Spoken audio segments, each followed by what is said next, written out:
আসসালামু আলাইকুম। অবিরাম বাংলার সংবাদে সবাইকে স্বাগত জানাচ্ছি আমি আফরোজা রূপা। শুরুতেই বিআরবি কেবলস সংবাদ শিরোনাম। জাতীয় নাগরিক পার্টির কেন্দ্রীয় কার্যালয়ের সামনে ককটেল বিস্ফোরণ, 4 সদস্য আহত। হামলা করে সংস্কার দাবিয়ে রাখা যাবে না, হুঁশিয়ারি আক্তার হোসেনের।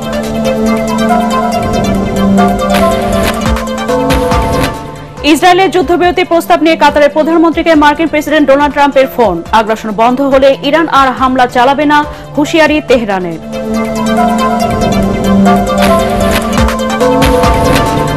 সিরিয়া, কাতার ও ইরাকের মার্কিন সামরিক ঘাঁটিতে ক্ষেপণাস্ত্র হামলা ইরানের, তেহরানকে সহযোগিতার আশ্বাস পুতিনের।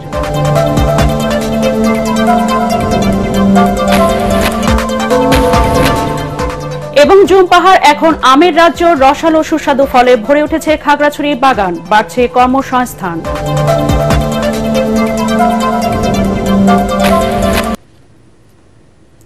শুনছিলেন বিআরবি কেবলস সংবাদ শিরোনাম। এবার বিস্তারিত সংবাদ। রাজধানীর বাংলা মোটরে জাতীয় নাগরিক পার্টি এনসিপির কেন্দ্রীয় কার্যালয়ের সামনে ককটেল বিস্ফোরণে দলটির 4 সদস্য আহত হয়েছে। রাত 11:15টার দিকে দুষ্কৃতকারীরা এনসিপির সদস্য সচিব আক্তার হোসেনকে লক্ষ্য করে ককটেল ছুড়ে। এতে আক্তার জখম না হলেও তার সাথে থাকা 4 জন আহত হয়। এর প্রতিবাদে তাৎক্ষণিক বিক্ষোভ মিছিল করে দলীয় নেতাকর্মীরা। বাংলা মোটর থেকে মিছিল নিয়ে শাহবাগ মোড়ে গিয়ে সংক্ষিপ্ত সমাবেশ করে তারা। হামলার সঙ্গে জড়িতদের গ্রেফতারে 24 ঘণ্টার সময় বেঁধে দেওয়া হয় সমাবেশ থেকে। এ সময় এনসিপির সদস্য সচিব আক্তার হোসেন বলেন, হামলা করে সংস্কার দাবিয়ে রাখা যাবে না। দলের সিনিয়র যুগ্ম আহ্বায়ক সামান্তা শারমিন অভিযোগ করে বলেন, একটি পক্ষ ঢাকার দখল নিতে চাচ্ছে। গ্রেনেড বা ককটেল মেরে এনসিপির কাছ থেকে ঢাকার দখল নেওয়া যাবে না বলেও হুঁশিয়ারি দেন তিনি। পরে রমনা থানায় মামলা করে এনসিপির আহত সদস্যরা। আমি পরিষ্কার করে বলে দিতে চাই, গণ অভ্যুত্থানের পরে ঢাকাকে আপনাদের দুর্বার বানাতে পারবেন না। এই ঢাকা এনসিপির দখলে থাকবে, এই ঢাকা জনমানুষের দখলে থাকবে। যারা গণ অভ্যুত্থানের প্রত্যক্ষ শক্তি ছিলেন তাদের দখলে থাকবে এই ঢাকা। এনসিপির উপরে আক্রমণ করে, ককটেল বিস্ফোরণ করে, গ্রেনেড নিক্ষেপ করে, আমাদের উপরে হামলা করে কোনোভাবেই সংস্কারের কার্যক্রমকে দাবিয়ে রাখা যাবে না। কাতারের মধ্যস্থতায় যুদ্ধবিরতির পথে এগোচ্ছে ইরান ও ইসরায়েল। ইরানের এক জ্যেষ্ঠ কর্মকর্তা বার্তা সংস্থা রয়টার্সকে এ তথ্য নিশ্চিত করে জানিয়েছেন, মার্কিন প্রেসিডেন্ট ডোনাল্ড ট্রাম্প কাতারের প্রধানমন্ত্রীকে ফোন করে যুদ্ধবিরতির উদ্যোগ নেওয়ার আহ্বান জানিয়েছেন। এদিকে ইরানের পররাষ্ট্রমন্ত্রী সৈয়দ আব্বাস আরাঘচি হুঁশিয়ারি দিয়েছেন, ইসরায়েল অবৈধ আগ্রাসন বন্ধ না করা পর্যন্ত হামলা থামাবে না তেহরান। বিস্তারিত জানাচ্ছেন আসিফুর রহমান সাগর।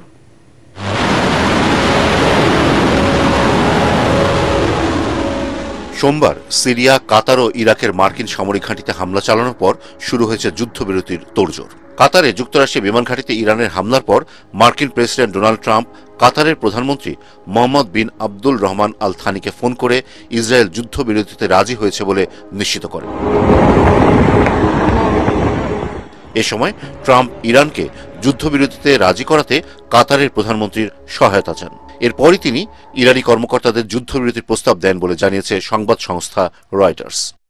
এত আলোচনা চললেও এখন পর্যন্ত ইরান ও দখলদার ইসরায়েল কেউই আনুষ্ঠানিক যুদ্ধবিরতির ঘোষণা দেয়নি। বরং ইসরায়েল অবৈধ আগ্রাসন বন্ধ না করলে ইরানের হামলা অব্যাহত থাকবে বলে সাফ জানিয়ে দিয়েছেন ইরানের পররাষ্ট্রমন্ত্রী সৈয়দ আব্বাস আরাঘচি। সামাজিক যোগাযোগ মাধ্যম এক্স হ্যান্ডেলে তিনি এই হুঁশিয়ারি দেন।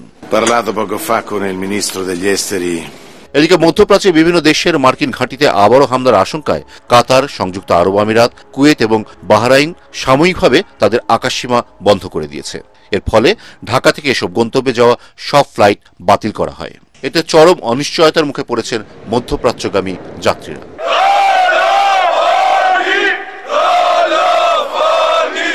এদিকে ইসরায়েল ও মার্কিন আগ্রাসনের বিরুদ্ধে বিশ্বের বিভিন্ন দেশের মানুষ পথে নেমে এসেছে। গ্রিসের রাজধানী এথেন্সে বিশাল যুদ্ধবিরোধী মিছিল থেকে ফিলিস্তিন ও ইরানে অবৈধ হামলার প্রতিবাদ জানান হাজার হাজার মানুষ।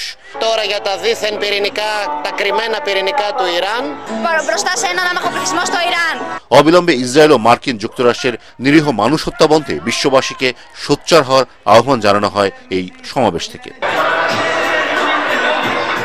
আসিফুর রহমান সাগর, এটিএন বাংলা। এর আগে সিরিয়া, কাতার ও ইরাকে মার্কিন সামরিক ঘাঁটিতে হামলা চালায় ইরান। দোহায় বিস্ফোরণের শব্দ, বন্ধ সংযুক্ত আরব আমিরাত ও বাহরাইনের আকাশসীমা। পরমাণু অস্ত্র ইস্যুতে সমঝোতার জন্য ইরানকে মার্কিন প্রেসিডেন্ট ট্রাম্প কূটনৈতিক ডাক দিলেও তা নাকচ করে তেহরান। জানায় মার্কিন হামলার উপযুক্ত জবাব দেবে তারা। এরপরে প্রথমে সিরিয়া ও পরে কাতার ও ইরাকের মার্কিন সেনা ঘাঁটিতে এই হামলা চালানো হয়। এর আগে দেশটির সর্বোচ্চ ধর্মীয় নেতা আয়াতুল্লাহ আলী খামেনির চিঠির পর ইরানি জনগণকে সব ধরনের সহযোগিতার আশ্বাস দেন রুশ প্রেসিডেন্ট ভ্লাদিমির পুতিন। বিস্তারিত জাহিদুল ইসলামের রিপোর্টে। ইরান ইসরায়েল সংঘাতে আজকের সবচেয়ে আলোচিত খবর ইরানি জনগণকে সহায়তা করতে রুশ প্রেসিডেন্ট পুতিনের সায়। ইরানি পররাষ্ট্রমন্ত্রী আব্বাস আরাগচির সাথে বৈঠকে তিনি বলেন, ইরানের বিরুদ্ধে যে অভিযোগে আগ্রাসন চালানো হচ্ছে তা ভিত্তিহীন। এ সময় তাকে সত্যের পক্ষে থাকার জন্য ধন্যবাদ জানান আরাগচি। এদিকে মার্কিন বিমান হামলার একদিন পর আবারও ইরানি পারমাণবিক স্থাপনাগুলোয় হামলা চালিয়েছে ইসরায়েল।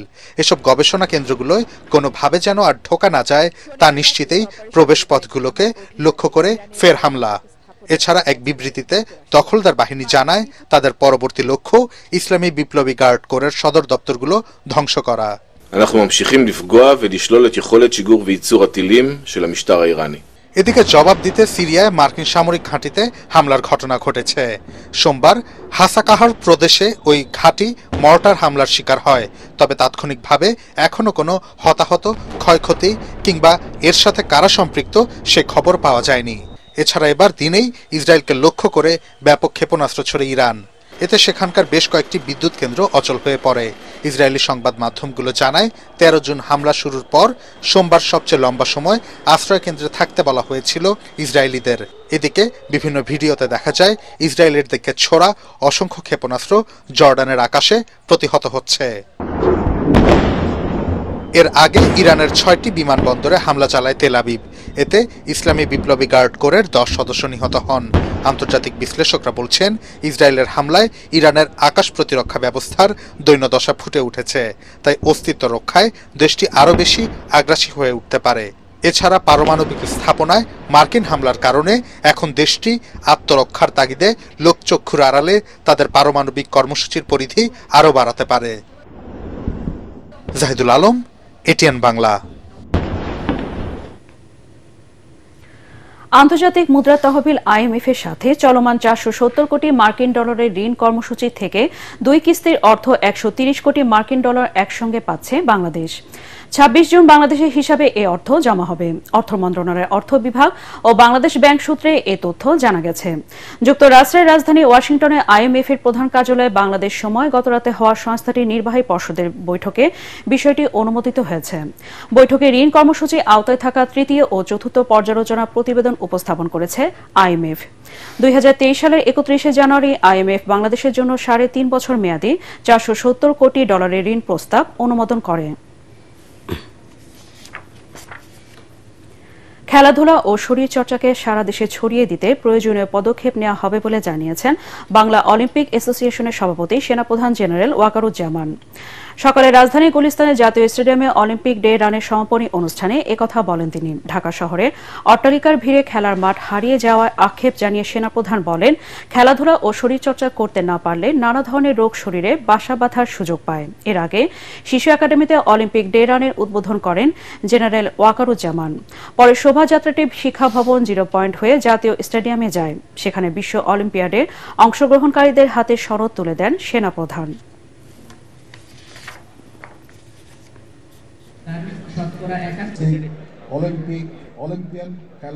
ঢাকা সহ বাংলাদেশের বিভিন্ন জায়গায় এরকম ফিজিক্যাল অ্যাক্টিভিটিস আমরা করব, বিভিন্ন অনুষ্ঠান আমরা করব, যার মাধ্যমে উদ্দেশ্য হবে এদেশের আপামর জনসাধারণকে এই ক্রীড়াতে উৎসাহিত করে তোলা, ফিজিক্যাল অ্যাক্টিভিটিসে উৎসাহিত করে তোলা। তাহলে আমরা সবাই দেশ জাতি হিসেবে আমরা ভালো থাকবো। দেশের সম্পূর্ণ সংস্কার 2-1 মাস বা 2-4 বছরে সম্ভব না, এটা একটা দীর্ঘ লড়াই বলে জানিয়েছেন জাতীয় নাগরিক পার্টির উত্তরাঞ্চলের মুখ্য সমন্বয়ক সার্জিস আলম। তবে জুলাইয়ের মধ্যে জুলাই ঘোষণাপত্র নির্বাচনের আগে মৌলিক সংস্কার ও খুনিদের বিচার বিষয়ে কোনো ছাড় দেওয়া হবে না বলেও জানান তিনি। সোমবার বিকালে পঞ্চগড় চেম্বার অব কমার্স মিলনায়তনে জেলা জাতীয় যুব শক্তি আয়োজিত সমন্বয় সভায় তিনি এসব কথা বলেন। অন্তর্বর্তী সরকার নিজেদের দুর্বল হিসেবে প্রমাণ করলে তা অভ্যুত্থানের রক্তের সাথে সবচেয়ে বড় প্রতারণা হবে বলেও মন্তব্য করেন তিনি। একটা দেশের সংস্কার সিস্টেমগুলোর পরিবর্তন কয়েক মাসে সম্ভব নয়, 2-4 বছরে সম্ভব নয়, এটা একটা দীর্ঘ লড়াই। কিন্তু এই নির্বাচনের পূর্বে এই লড়াইয়ের জন্য, একটা স্বচ্ছ নির্বাচনের জন্য যে মৌলিক সংস্কারগুলো প্রয়োজন সেগুলোর বিষয় আমাদের বিন্দুমাত্র ছাড় থাকবে না। একসময়ের জুম নির্ভর পাহাড় এখন হয়ে উঠেছে আমের রাজ্য। রং বেরঙের দেশি বিদেশি নানা জাতের আমে ভরপুর খাগড়াছড়ির পাহাড়। আম আবাদ করে স্বাবলম্বী হয়েছেন অসংখ্য কৃষক। এবছর জেলায় প্রায় 50,000 টন আম উৎপাদনের আশা কৃষি বিভাগের। খাগড়াছড়ির প্রতিনিধি আবু দাউদের রিপোর্ট জানাচ্ছেন মিজান শাহজাহান। আগে পাহাড়ে বাণিজ্যিকভাবে আমের আবাদ করা হতো না, পাহাড়গুলো অনাবাদী হিসাবে পড়ে থাকত। কিন্তু প্রায় 1.5 দশক ধরে বদলে গেছে সেই চিত্র। পরিত্যক্ত টিলায় এখন হাজারো আম বাগান, প্রায় সব বাড়ির আঙ্গিনার গাছে ঝুলছে আম। আমের বাণিজ্যিক চাষাবাদ শুরু হওয়ায় তৈরি হয়েছে বহু উদ্যোক্তা, বেকার যুবকরা পেয়েছেন কর্মসংস্থান। আমার মতো অনেক বেকারই বর্তমানে মনে করেন বিভিন্ন বাগান লিজ নিচ্ছে, লিজ নিয়ে মোটামুটি আমের ব্যবসা করছে। খাগড়াছড়ির মাটি আম বাগানের জন্য খুবই সেরা, খুবই ভালো। আম্রপালি, বাড়িফোর, রাংওই, বেনানা আম ছাড়াও বিদেশি প্রজাতির Miyazaki, Chiang Mai, American red Palmer, কিউজাই, ব্যাকস্টন, বুনাই কিং সহ 30 জাতের আমের আবাদ করা হচ্ছে খাগড়াছড়িতে। এসব রসালো ও সুস্বাদু আম স্থানীয় চাহিদা পূরণ করে সরবরাহ করা হচ্ছে দেশের বিভিন্ন স্থানে। আম্রপালি পরিচর্যা যেসব খরচ, বিদেশে আমি পরিচর্যা একই খরচ। টোটাল এখন 30 একর আম বাগান আছে। তো মূলত এবছর 1.5 কোটি টাকার মতো বিক্রি আশা আছে। সরকারি হিসাবে খাগড়াছড়িতে ছোট বড় মিলিয়ে 10 থেকে 11,000 কৃষকের আম বাগান রয়েছে। এবার 4,421 হেক্টর জমিতে আম চাষ হয়েছে, আর উৎপাদনের লক্ষ্যমাত্রা ধরা হয়েছে 50,000 মেট্রিক টন। লক্ষ্যমাত্রার 50% এটা বাজারজাত হয়েছে, যে 27,000 মেট্রিক টনের মতো বাজারজাত হয়েছে। এর মধ্যে বেশিরভাগই রাঙ্গুয়াই, আম্রপালি এবং আমাদের ব্যানানা ম্যাঙ্গো। পুরোটা হারভেস্ট হলে আমাদের লক্ষ্যমাত্রা অর্জিত হবে আমরা আশা করছি। ব্যবসায়ীদের অভিযোগ, আম পরিবহনের সময় সড়কে টোলের নামে চাঁদাবাজির শিকার হতে হয় তাদের। এটি বন্ধ করা গেলে পাহাড়ের আম ন্যায্য মূল্যে সারা দেশে সরবরাহ করা সম্ভব বলে মত তাদের। Bureau report, ATN Bangla. বিশ্বখ্যাত প্রযুক্তি প্রতিষ্ঠান গুগলের digital payment platform Google pay আজ থেকে বাংলাদেশে আনুষ্ঠানিকভাবে চালু হচ্ছে। সিটি ব্যাংক এ সেবা নিয়ে এসেছে। এখন থেকে গ্রাহকরা স্মার্টফোন ব্যবহার করে দ্রুত, নিরাপদ ও নগদবিহীন লেনদেন করতে পারবেন। এর ফলে যে কোনো ধরনের অর্থ পরিশোধে কোনো কার্ডের প্রয়োজন হবে না। দুপুরে রাজধানীর একটি হোটেলের ডিজিটাল লেনদেনের নতুন এ সেবা উদ্বোধন করবেন বাংলাদেশ ব্যাংকের গভর্নর আহসান এইচ মনসুর, মার্কিন দূতাবাসের ভারপ্রাপ্ত রাষ্ট্রদূত ট্রেসি এন জ্যাকবসন এবং সিটি ব্যাংকের ভাইস চেয়ারম্যান হোসেন খালেদ। প্রাথমিকভাবে শুধুমাত্র সিটি ব্যাংকের মাস্টার কার্ড ও ভিসা কার্ডের গ্রাহকরা স্মার্টফোনের মাধ্যমে গুগল পে ওয়ালেটে যুক্ত হতে পারবেন। তবে ভবিষ্যতে অন্যান্য ব্যাংক ও কার্ডের গ্রাহকরাও এই সুবিধা ভোগ করতে পারবেন। শহীদ রাষ্ট্রপতি জিয়াউর রহমানের 44তম শাহাদাত বার্ষিকী উপলক্ষে ঢাকার ধামরায়ে মাসব্যাপী 3,000 গাছের চারা রোপণ কর্মসূচি পালন করছে ঢাকা জেলা স্বেচ্ছাসেবক দল। এই কর্মসূচির অংশ হিসেবে ধামরাই পৌরসভা 3 নম্বর ওয়ার্ডের আলীনগরের সড়কের পাশে দেশীয় প্রজাতির গাছ রোপণ করা হয়। এই কর্মসূচিতে ঢাকা জেলা স্বেচ্ছাসেবক দলের আহ্বায়ক নাজমুল হাসান অভিসহ জেলা ও উপজেলা স্বেচ্ছাসেবক দলের নেতাকর্মীরা অংশ নেয়। এই সময় তারা জানান, পৌরসভা 6টি ওয়ার্ড ও 12টি ইউনিয়নে গাছ রোপণ শেষ হয়েছে। আরও 4টি ইউনিয়ন এবং 3টি ওয়ার্ডে গাছ রোপণ ও চারা বিতরণ করা হবে। এবারে খেলার খবর।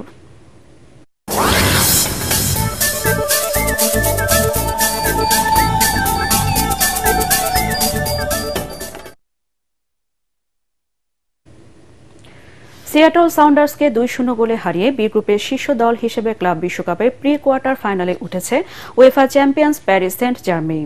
এদিকে বোটাফোগোকে 1-0 গোলে পরাজিত করেও টুর্নামেন্ট থেকে বিদায় নিতে হলো অ্যাটলেটিকো মাদ্রিদকে। আর পালমেইরাসের সাথে 2-2 গোলে ড্র করে এই গ্রুপে দ্বিতীয় স্থানে থেকে শেষ 16তে উঠেছে মহাতারকা লিওনেল মেসির দল ইন্টার মিয়ামি।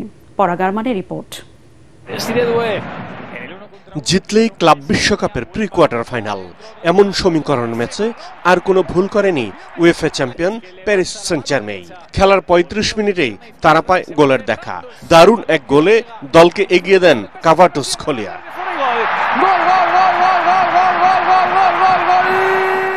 দ্বিতীয়ার্ধেও আমেরিকান দলটির উপর আক্রমণ চালাতে থাকে পিএসজি। 66 মিনিটে আশরাফ হাকিমি ব্যবধান দ্বিগুণ করেন। এই জয়ে 3 ম্যাচে 6 পয়েন্ট নিয়ে গ্রুপের শীর্ষ দল হিসেবে নকআউটে পৌঁছে গেল লুইস এনরিকের দল।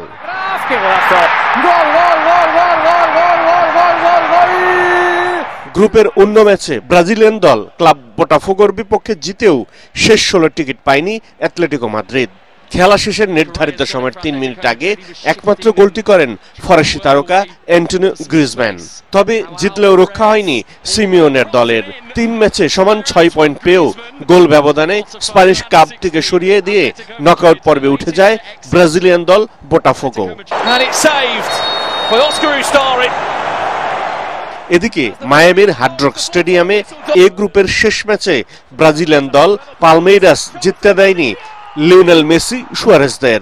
2-2 গোলে ড্র করেছে তারা। বল দখলে এগিয়ে থাকলেও তেমন সুবিধা করতে পারেনি ইন্টার মায়ামি।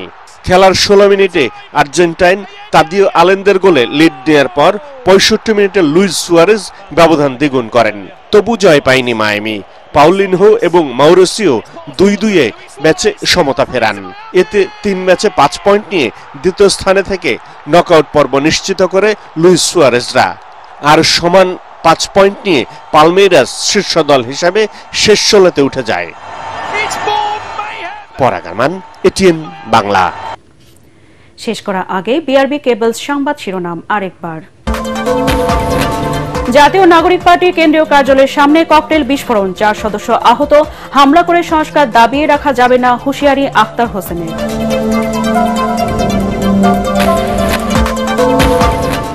ইসরায়েলের যুদ্ধবিরতির প্রস্তাব নিয়ে কাতারের প্রধানমন্ত্রীকে মার্কিন প্রেসিডেন্ট ডোনাল্ড ট্রাম্পের ফোন। আগ্রাসন বন্ধ হলে ইরান আর হামলা চালাবে না, হুঁশিয়ারি তেহরানের।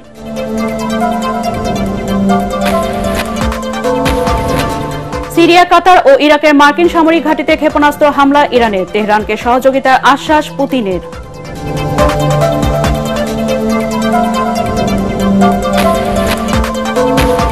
এবং জুম পাহাড় এখন আমের রাজ্য, রসালো সুস্বাদু ফলে ভরে উঠেছে খাগড়াছড়ি বাগান, বাড়ছে কর্মসংস্থান।